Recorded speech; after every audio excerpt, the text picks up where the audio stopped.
পরিহাস সহ্য করে তুমি এখানে পড়ে রয়েছো কেন? নবাবকে কি তুমি এত ভালোবাসো? ভালোবাসি আমার বাংলাকে। তবে এখানে এসে কি দেখলে? দেখলাম বড় বড় উজির নাজির সবাই শুধু স্বার্থের সন্ধানে উন্মাদ। এই কেবল একটি মাত্র লোক এই বাংলাকে রক্ষার জন্য চেষ্টা করছে, সেই এই বাংলার হতভাগ্য নবাব। ওই নবাব আসছে।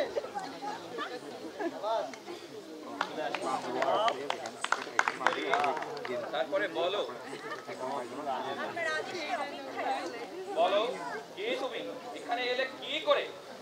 সেসব কথা আরেকদিন হবে। নবাব কি কাশির বাজারের পুঁথির কোনো খবর রাখে? তুমি সেখানকার খবর পেলে কি করে? সেখানে যাওয়ার নিমন্ত্রণ হয়েছে। জলসায় আমায় নাচতে হবে, গাইতে হবে। আমার নিমন্ত্রণ হয়নি। নিমন্ত্রণ হলে খুশি হতাম, তোমার গান শুনতাম, নাচ দেখতাম। মির্জাপুরে হয়েছে, রাজবল্লভের হয়েছে, জগৎ সেটা নিমন্ত্রণ।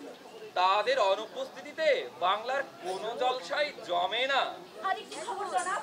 আর একটি খবর আছে বই কি? অস্বীকার করতে পারো যে তুমি গুপ্তচর? যারা তোমাকে পাঠিয়েছে তারা ভেবেছে নারীর মুখ দেখে নবাব বলে যাবে।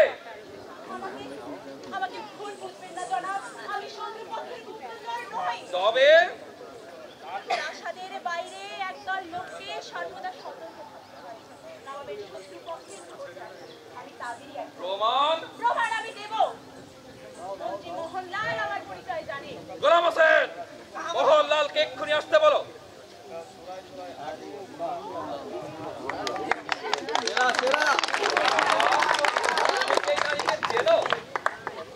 আমি একে চিনি না, যাবো না। মোহনলাল ওকে চেনে। মোহনলাল যাবো না।